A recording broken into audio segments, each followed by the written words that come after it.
Imagine the sound of an engine, not a jet's roar, but the steady, relentless beat of a small propeller plane. Now, hear that sound for 64 days straight.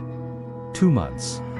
Over 9 weeks, the plane never lands. It defies gravity, mechanical logic, and human endurance. It became a ghost in the sky, a tiny, silver speck against the vast blue canvas of the planet. This wasn't a military secret or a NASA experiment. It was a 1950s bet placed against the limit of possibility.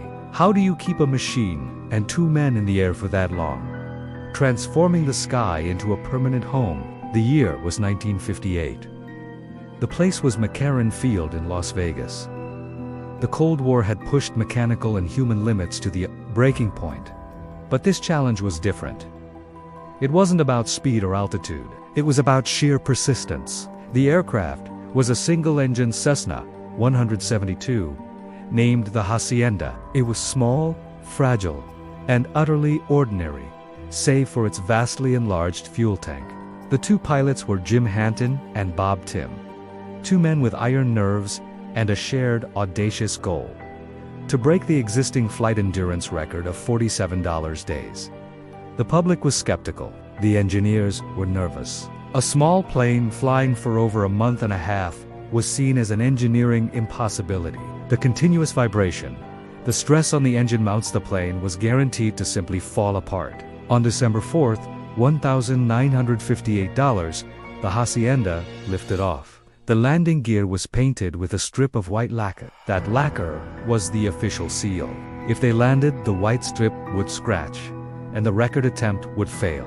For the first few days, they flew a tight, boring circle over the California desert. The real tension wasn't in the flying. It was in the ticking clock, waiting for the first sign of metal fatigue. The first problem was not mechanical, but logistical.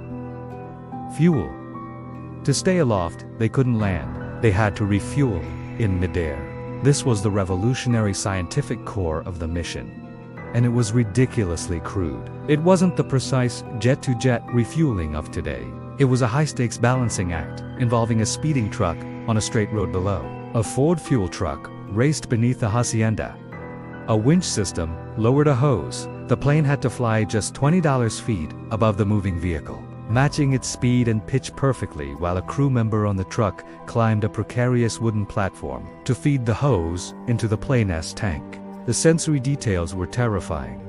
The intense smell of raw gasoline mixing with the hot oil, the deafening roar as the plane skimmed the truck's roof, and the constant threat of a massive fireball.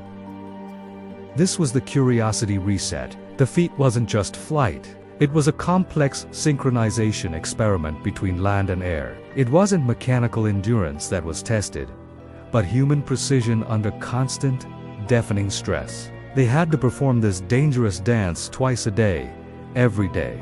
The focus shifted from the plane to the hands of the man holding the hose. Knowing one small twitch meant instant disaster. As the days turned into weeks, the predictable mechanical failures began. The plane had been modified to allow the pilots to climb down to the wheel well to change the oil filter while flying, but the repairs were constantly escalating. On day $25, the electrical generator failed. No electricity meant no lights, no more navigation, and no fuel pump. Bob Timm had to physically climb back into the fuselage, hanging over the spinning parts, to wire a new generator directly to the battery.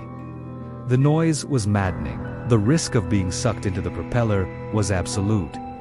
This wasn't graceful flying. It was gritty, terrifying engineering. The plane groaned under the constant stress.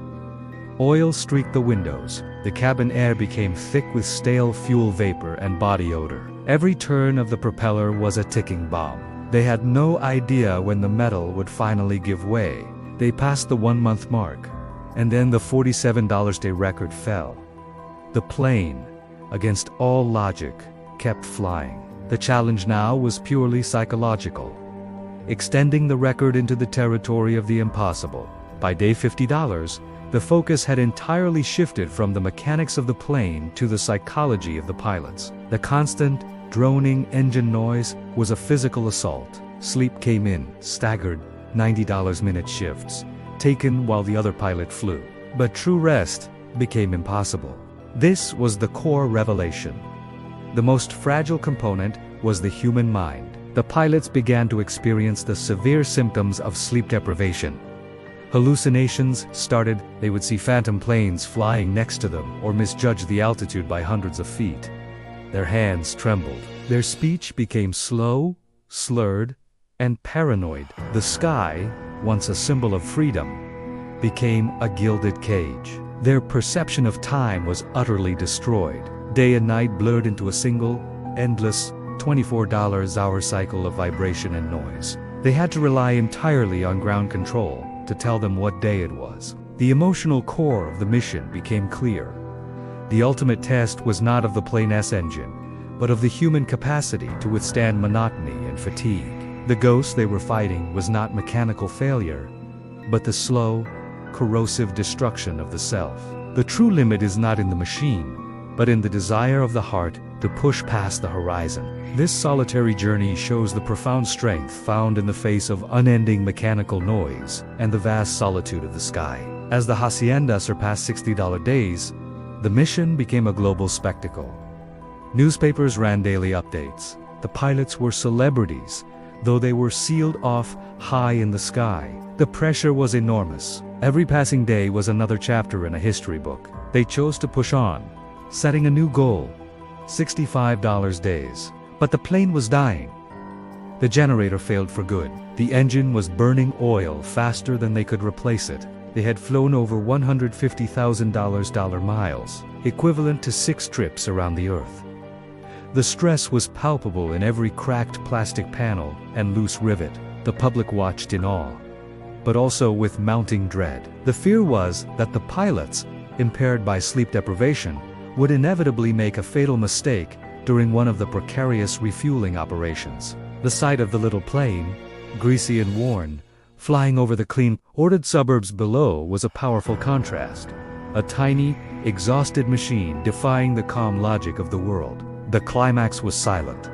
The realization that the next attempt to connect the fuel hose could be their last. On day $64, the pilots decided they had reached the true end. The engine was giving off alarming vibrations, threatening to shear off the wing.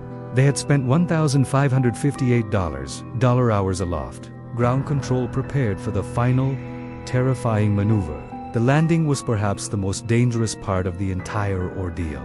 The plane was significantly lighter. The tires, brakes, and various components were worn down or removed. The Hacienda dollar behaved strangely, responding sluggishly to the controls. The pilots, their senses dulled by 2 months of noise, had to recalibrate to the silence of the cockpit and the gravity of the ground. The plane touched down.